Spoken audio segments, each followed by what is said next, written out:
Bonjour tout le monde, première vidéo d'une série dans laquelle je vais vous présenter les matières de la prépa ECE parce que il y a beaucoup de matières et puis il y a pas mal de choses à dire et puis toutes les matières sont importantes donc on va en parler, je vais vous faire quelques vidéos là-dessus. Alors, le plan de ces vidéos ça va être quoi? Ça va être dans une première partie qui sera assez courte, je vais vous expliquer plutôt le coefficient de la matière, le temps, etc.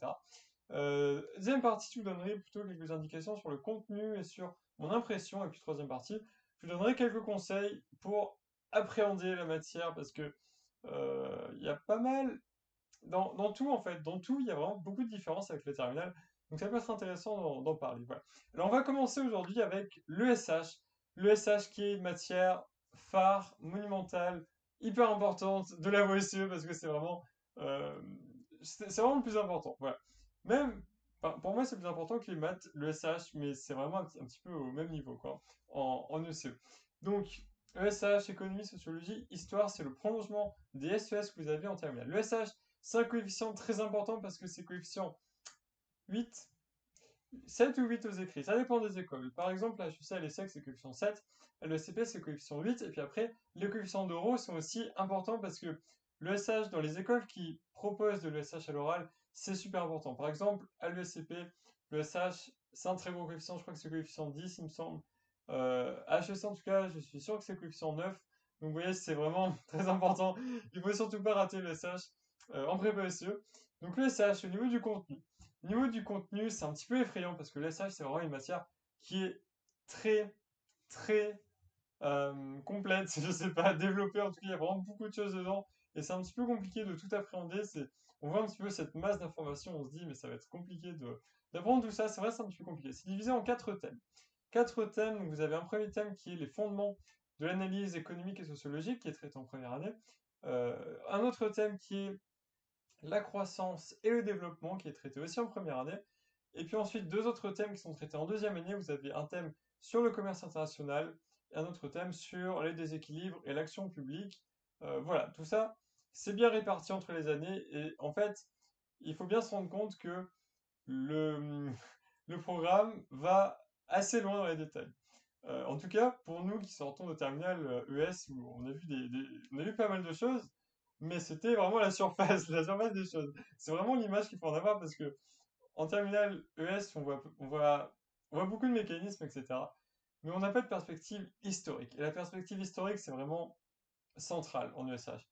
ESH, donc je l'ai dit, c'est économie, sociologie et histoire. Vous avez de l'histoire qui est intégrée partout parce que on vous demande une analyse économique qui est appuyée sur des faits historiques, qui est appuyée sur une réflexion historique parce que vous le savez, les analyses économiques sont liées à un contexte précis et c'est intéressant, enfin c'est nécessaire même de le restituer, c'est très important, voilà. Et puis vous avez de la sociologie aussi qui s'est glissée un petit peu partout dans le programme, qui est un petit peu, un petit peu compliqué à retrouver, mais c'est aussi important de traiter la sociologie. En tout cas, vous pouvez avoir des sujets de concours. Alors, l'épreuve du concours, c'est une dissertation en 4 heures. Voilà, sans document.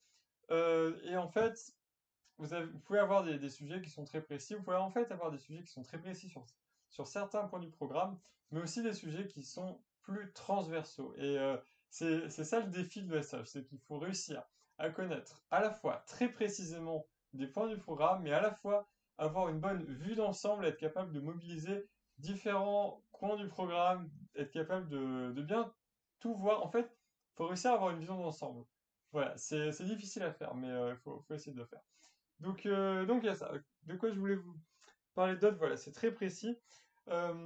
Si j'ai deux, trois conseils pour travailler le SH, c'est que il faut être très rigoureux sur les chapitres qu'on va apprendre parce que tout ce qui est vu, ça peut faire l'objet d'un sujet, en tout cas à l'oral au moins.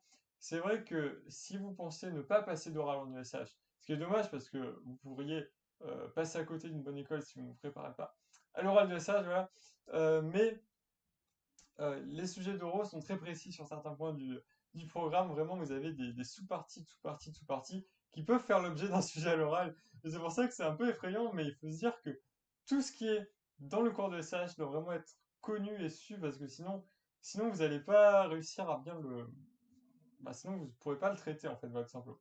Donc ça, c'est difficile. C'est vraiment difficile parce que on a une impression d'exhaustivité, mais en même temps, il faut savoir faire le tri.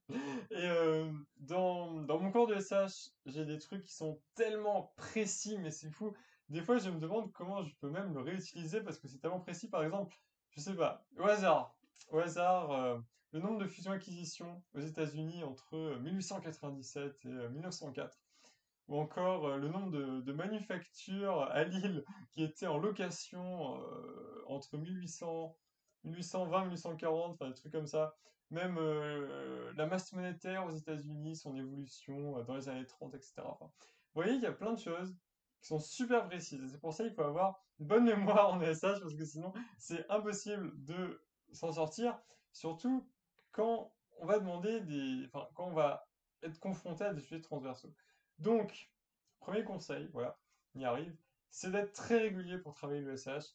Et donc, il faut bien enfin, moi, je le vois comme ça, vraiment. Je sais que c'est pas tout le monde qui le travaille comme ça, mais moi, je pense que c'est important de revoir très régulièrement tous ces chapitres parce qu'ils sont tous articulés les uns avec les autres. Il y a plein de coins, je sais pas, de sous-parties qu'on voit dans certains chapitres qu'on comprend mieux une fois qu'on a fait d'autres chapitres. Donc le SH, c'est vraiment un tout. Voilà, c'est vraiment un tout. Il faut le considérer comme ça et pas se dire bon bah j'ai ce chapitre, j'ai ce chapitre, j'ai ce chapitre. Il faut se dire j'ai un ensemble de chapitres qui me permettra de raisonner, de prendre du recul, etc. Et c'est important, je pense, de le considérer comme ça. Donc voilà, être régulier, être précis. Qu'est-ce que je voulais dire encore? Oui, c'est alors il y a quelques pièges parce que enfin je sais que ça peut être compliqué parce que le SH, il y a tellement de choses à voir dedans qu'on peut être tenté d'y passer trop de temps. Et ça, c'est un problème parce que si vous passez trop de temps en ESH, vous n'allez pas passer assez de temps sur les autres matières qui sont pourtant très importantes aussi. Et c'est ça la difficulté de la voie SE, c'est qu'il y a plein de matières avec des gros coefficients et que même si elles ont toutes l'air très exigeantes, se concentrer sur une seule, c'est un très mauvais choix. Et, et donc, ne le faites pas. Ne le faites pas, mais vraiment, le SH, je pense que le plus important, c'est de se trouver une bonne méthode de travail dès le début et de revoir régulièrement les chapitres et vraiment de tout apprendre, de rien laisser de côté, pas de se dire bon bah ça me servira jamais, je vais pas l'apprendre, etc. Parce que ça va vraiment servir. Et une différence majeure avec la terminale ES, c'est qu'en terminale ES, il vous suffit de suivre un petit peu l'actualité pour être à jour sur les sujets et pour pouvoir à la limite disserter dessus. Enfin voilà, vraiment, vous avez quelques concepts économiques. Enfin, c'est parti, mais pas en SH. En SH, il faut vraiment avoir une réflexion historique. Il faut vraiment l'alimenter avec des auteurs et connaître leur thèse, bien les connaître, et puis savoir aussi les discuter au regard d'un contexte historique, même intellectuel, etc. Donc, compliqué, voilà, compliqué, bilan des cours, c'est compliqué, mais franchement, ne vous stressez pas pour ça, parce que le SH, ça vient avec la pratique, voilà, vraiment, ça vient avec la pratique. Au début, c'est compliqué.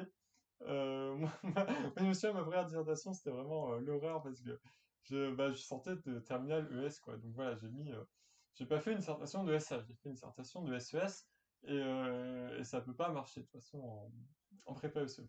Donc voilà, de toute façon, on s'y adapte. C'est pas trop compliqué. Ça demande un gros effort de mémorisation, mais aussi un gros effort de réflexion pour articuler les notions, pour réfléchir au... Ouais, c'est très exigeant, vraiment c'est très exigeant, mais moi je trouve que ça apporte beaucoup. Ça apporte beaucoup. Et ouais, à cet égard-là, c'est très très intéressant. On est à combien? On est à 8 minutes. Bon, je pense que cette vidéo est finie. Si vous avez des questions sur le SH, bah, dites-les moi en commentaire et puis j'y répondrai. Et si vous êtes aussi en prépa ECE et que vous faites de l'ESH, dites-moi ce que vous pensez de ce que je viens de dire et puis si vous êtes d'accord avec moi ou pas. Et voilà, c'est tout. Voilà, j'espère que je vous aurai donné quelques pistes, quelques informations, un peu de ressenti sur cette matière. Et puis c'est tout. J'espère que vous vous portez bien. On se dit à bientôt. Salut!